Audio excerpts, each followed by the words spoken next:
Hola, buen día, bienvenido. Comenzamos nuestro tiempo devocional en esta mañana. El día de hoy estaremos revisando del capítulo 23 del libro del profeta Ezequiel, los primeros 10 versículos para el tiempo devocional que hemos titulado La parábola de las dos hermanas. Recuerden que para el tiempo devocional estamos leyendo en dos versiones, Nueva Traducción Viviente y Reina Valera 60. Así que empecemos leyendo en la Reina Valera 60. Capítulo 23, versículo 1 al 10. Dice la palabra: Vino a mí palabra de Jehová diciendo: Hijo de hombre, hubo dos mujeres, hijas de una madre, las cuales fornicaron en Egipto. En su juventud fornicaron. Allí fueron apretados sus pechos, allí fueron estrujados sus pechos virginales.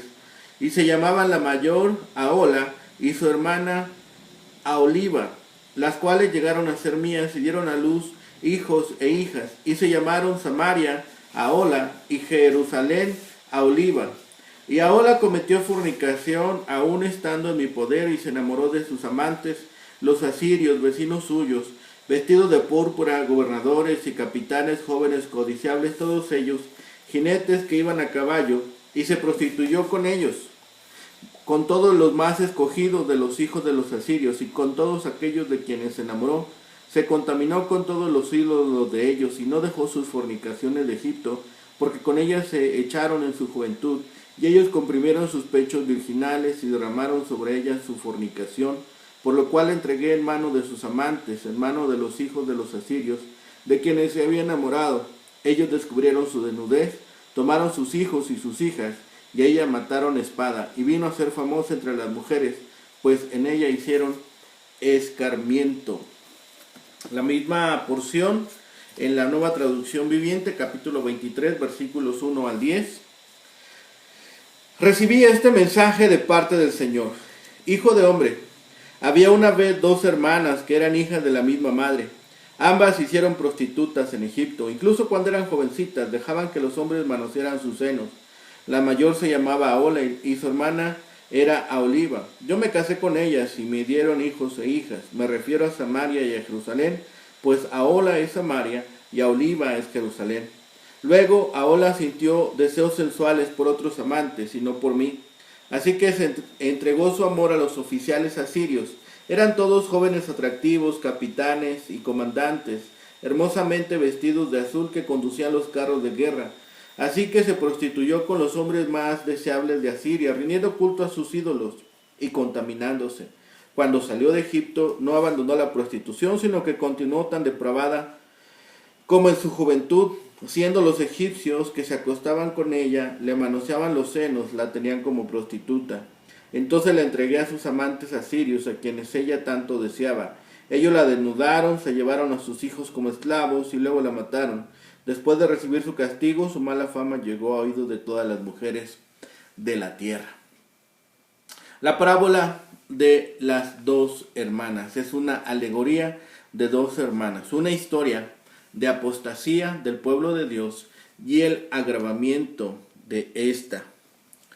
Este capítulo es el culminante final en la colección de mensajes de Ezequiel que condenan el liderazgo defectuoso de Israel. Los capítulos 16 y 23 describen a Israel como una prostituta, pero hay diferencias significativas en estos capítulos. En el capítulo 16, Canaán es la madre de Israel que corrompió a su hija, enseñándole adulterio espiritual, es decir, idolatría o confianza en otros dioses. En el capítulo 23, Israel mismo es responsable de perseguir principalmente el adulterio político, la confianza en otras naciones a través de alianzas con potencias extranjeras. En el capítulo 16, los comienzos de la carrera infiel de Israel reciben la mayor atención, mientras que en el capítulo 23, toda la carrera infiel de Israel está a la vista. El capítulo 16 trata solo de Judá, pero en el capítulo 23 se centra tanto en Israel como en Judá, con énfasis en Judá. Allí el énfasis estaba en las idolatrías, como romper la relación matrimonial y el pacto sagrado con Dios. Aquí está en el espíritu mundano de la nación y las alianzas mundanas para la seguridad y la seguridad nacional.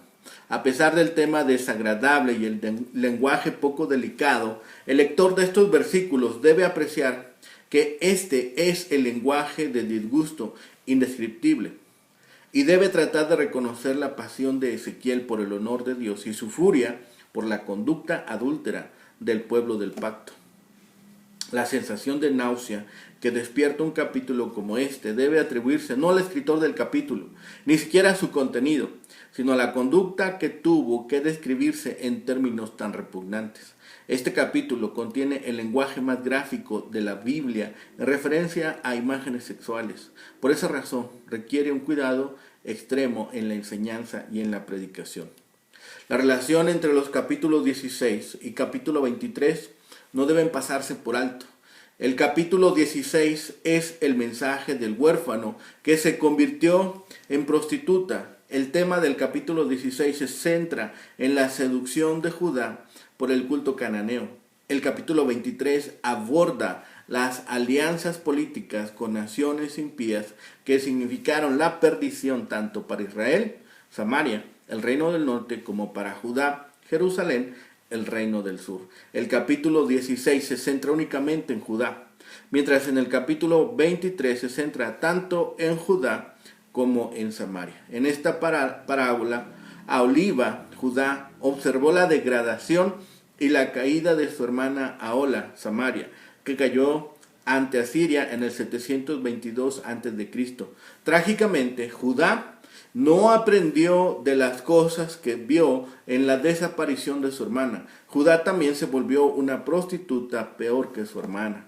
Esta parábola declaró que Judá también fue marcada para una caída que vino en el 586 a.C. El capítulo 23, por tanto, puede dividirse en 4 secciones. Del versículo 1 al 10 presenta a las 2 hermanas y describe la prostitución de Ahola, Samaria. El versículo 11 al 21 describe la prostitución de Aholiba, Judá. Tercera sección presenta 4 profecías de juicio concernientes a Aholiba.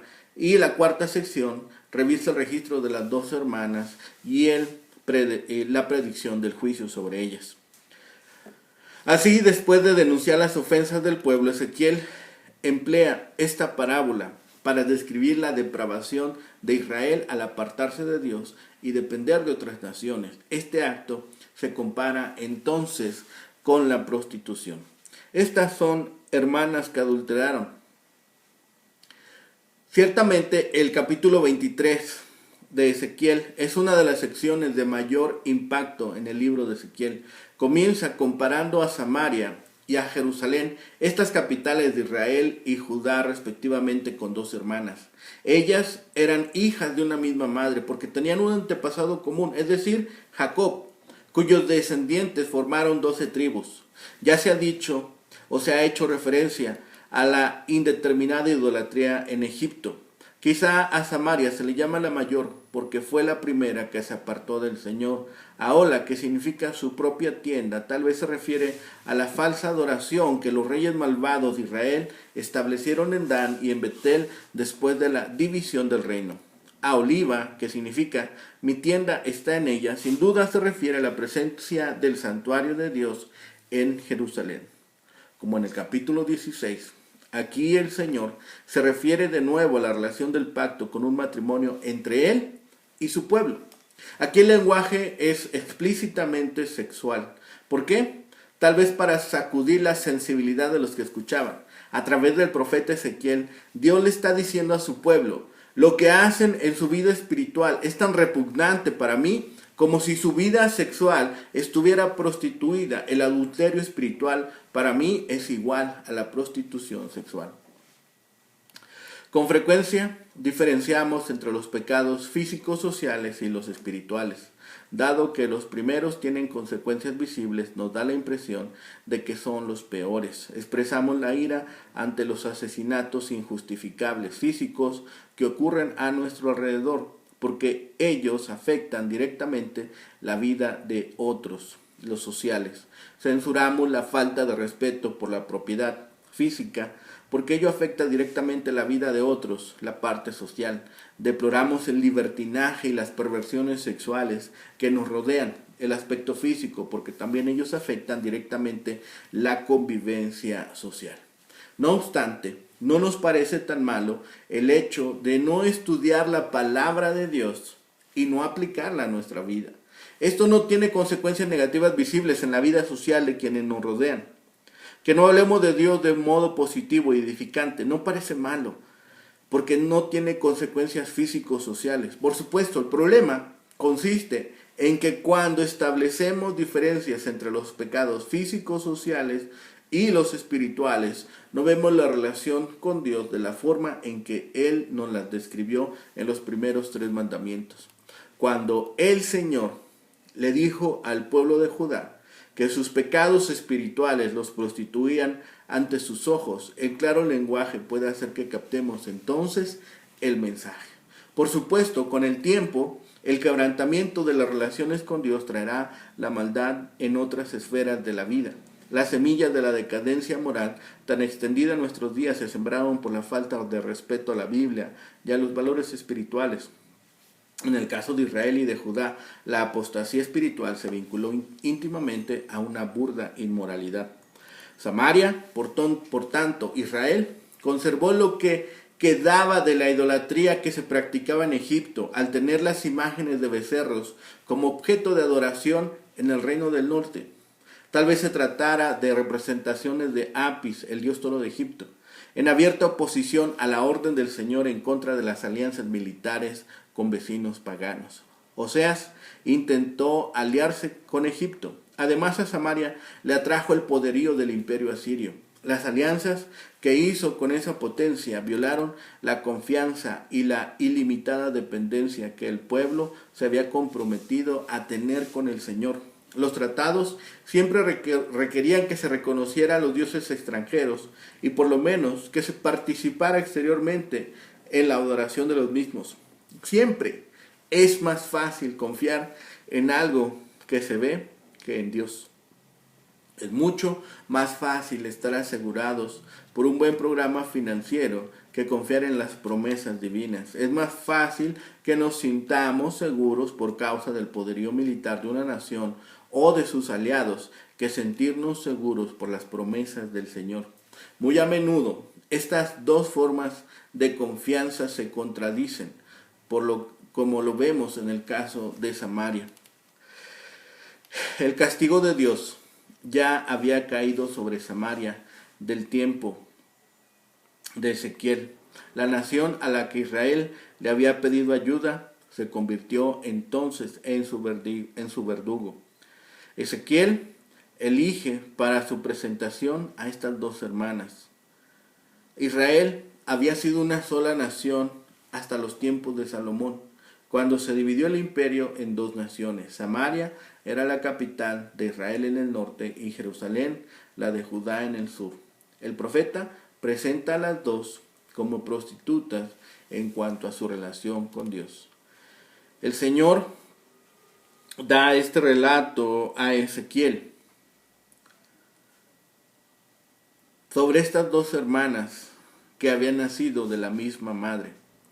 Estas jóvenes se convirtieron en prostitutas en Egipto y permitieron que los hombres acariciaran sus pechos, es decir, permitieron que los egipcios intimaran con ellos, a pesar de que deberían de haber permanecido fieles al Señor.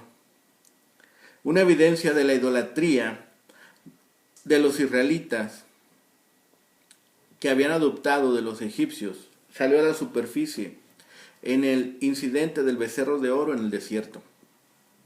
Más tarde, Josué advirtió a los israelitas sobre los peligros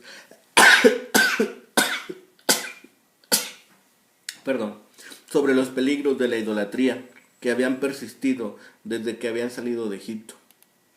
Israel y Judá se convirtieron en entidades separadas después de la división del reino, después del reinado de Salomón. Aunque las relaciones entre las tribus del norte y del sur se habían vuelto cada vez más hostiles mucho antes de eso. Sin embargo, Dios proyectó sus identidades de vuelta al tiempo en que todavía estaban dentro de su madre, el antiguo Israel, en Egipto.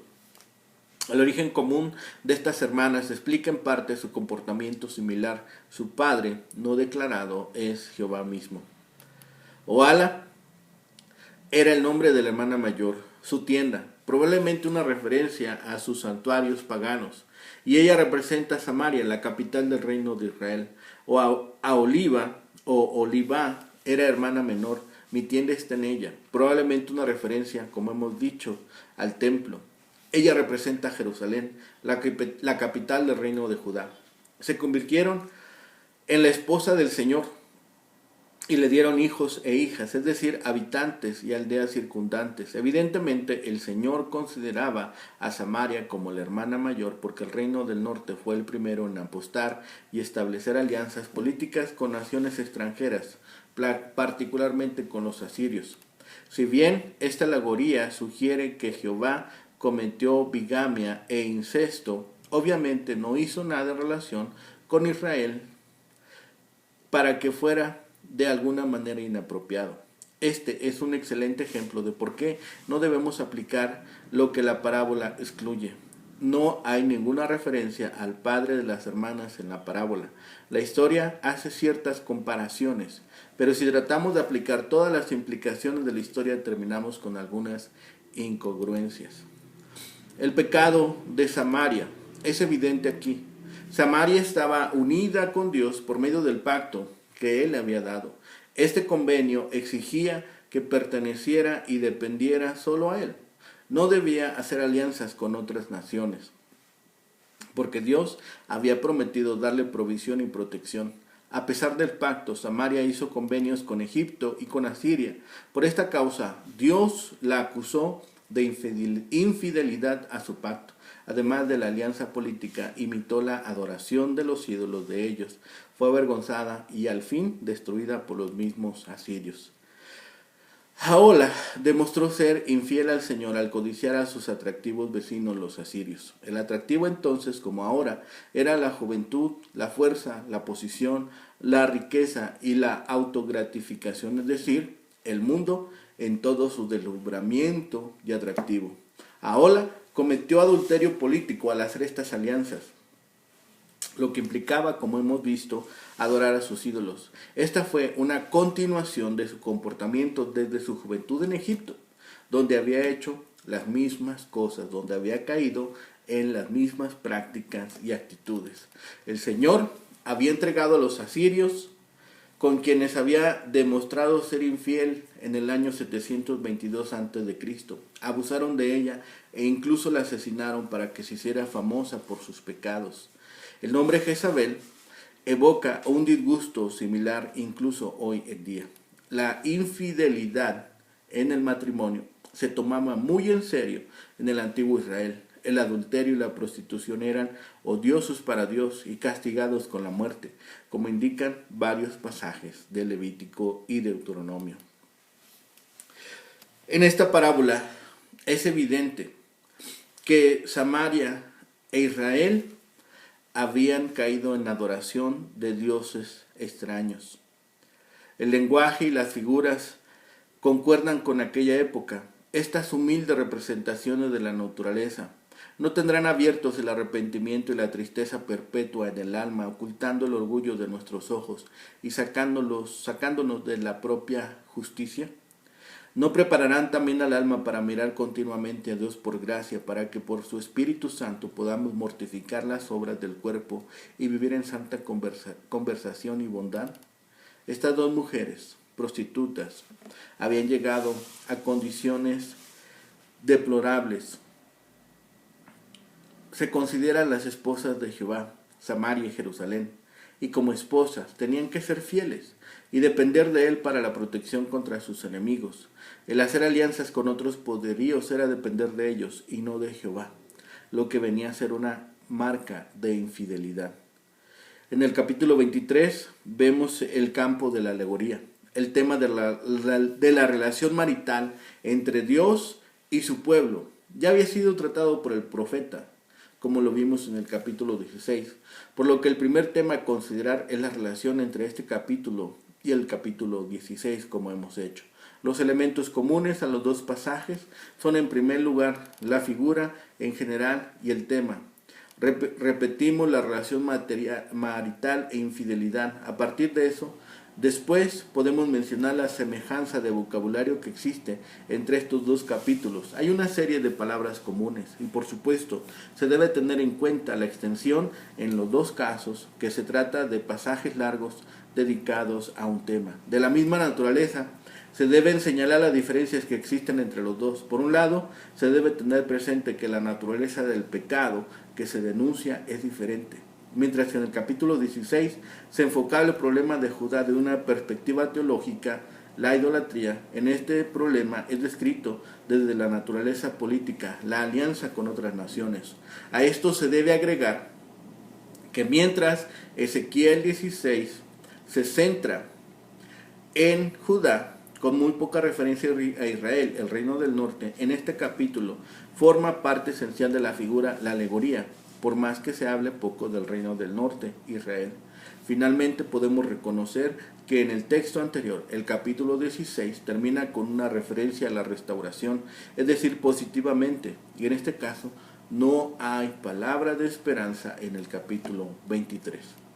Es una historia de apostasía, es una historia desafortunada, y esta parábola trata de cerca la situación de estas dos hijas.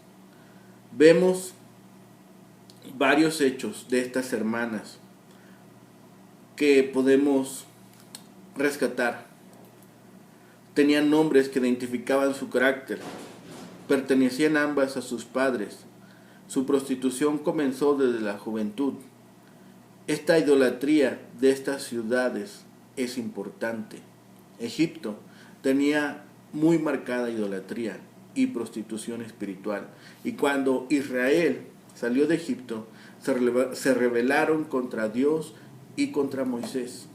Y finalmente llegaron a ser incluso el becerro de oro como sustituto de Jehová. Desde los días de su juventud, Israel fue culpable de infidelidad. Dios no descartó a Israel, sino que fue fiel a sus promesas hechas a Abraham. Estas dos hijas también representan a los reinos divididos. El reino del norte después del 931 a.C. fue Israel y la capital estaba en Samaria. Esta hija del reino fue llamada Ahola.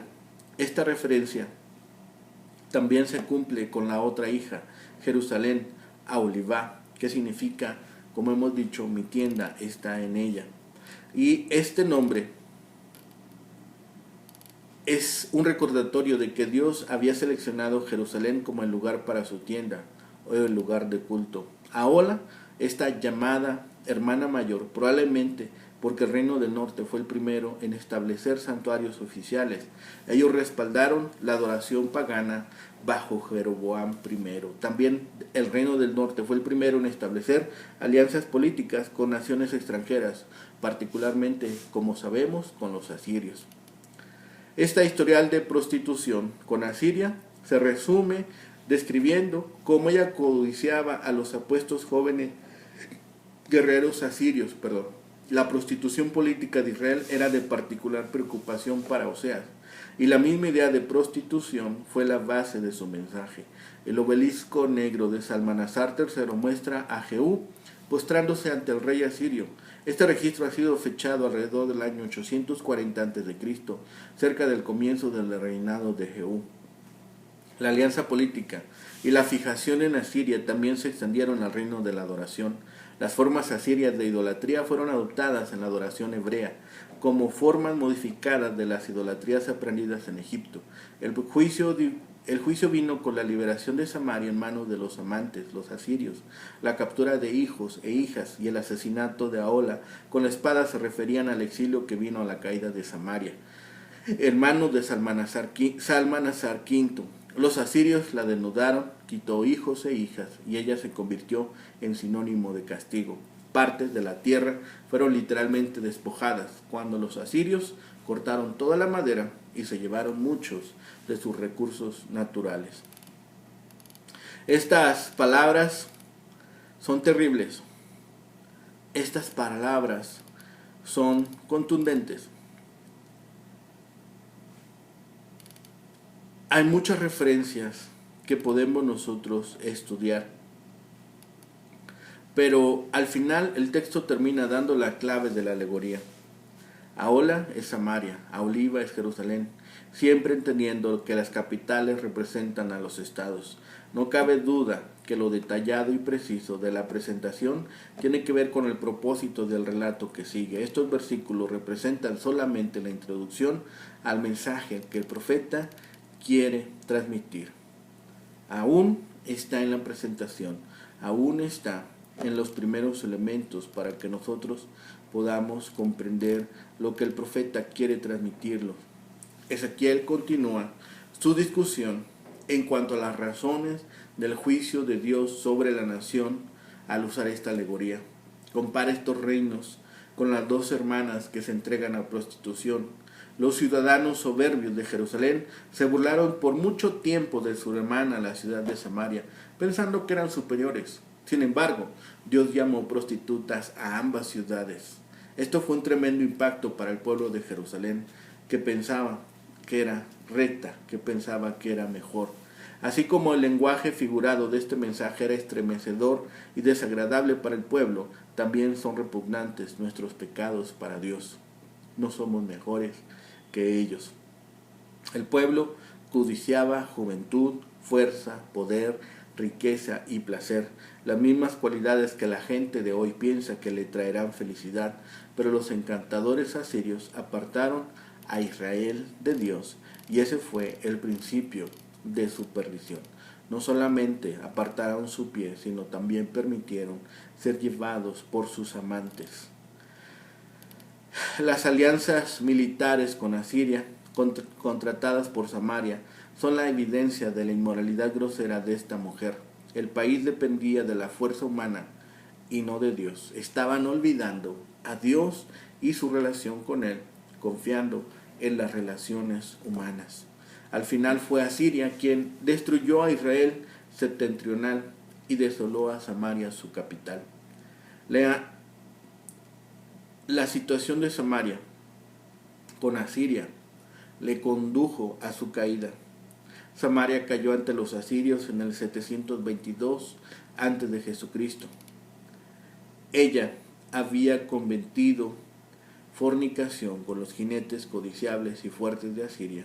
Por eso Dios la abandonó a sus amantes y ellos descubrieron su desnudez y la mataron a su espada.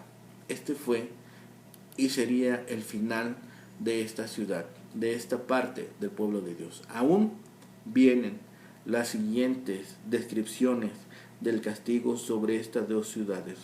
Apenas Ezequiel ha empezado a bosquejar el tema de esta profecía y en especial de esta parábola. Cuidemos que nosotros no nos congratulemos del pecado, porque al tiempo recordemos que ningún pecado quedará libre de castigo. Bien, oremos juntos. Bendito Padre Celestial, Señor, gracias te damos por este tiempo que nos permites, Señor, pasar juntos con tu palabra, ser instruidos, alentados, animados, exhortados, Señor. Gracias te damos porque en todo tiempo, Señor, eres bueno. Te pedimos, Padre bendito, que nos des ahora de tu bendición, que nos des ahora de tus bondades, Señor, de tus dones, para seguir compartiendo con otros de tu mensaje, para seguir compartiendo con nuestras familias, con nuestros seres queridos, Señor, y con todas aquellas personas que estén dispuestas a escuchar tu mensaje. Permite que éste sea expuesto de una manera clara, que sea edificante, Señor, que sea significativa, que toque corazones y mentes, Señor, y que aquellos corazones y mentes sigan caminando hacia ti, que eres la fuente de la vida, que eres el agua viva que da vida eterna. Gracias, Padre, por todas estas bendiciones. Ponemos nuestras vidas en tus manos, nuestras casas, nuestras familias, nuestros negocios, Señor, para que tú te agrades de ella y en todo, Señor, cuides, Señor, de ello. Te damos las gracias por estas bendiciones y por tu provisión, y todo rogamos, clamamos a ti y lo pedimos en el bendito nombre de Cristo Jesús, Señor y Salvador nuestro. Amén. Que el Señor les bendiga, que tengan un excelente día.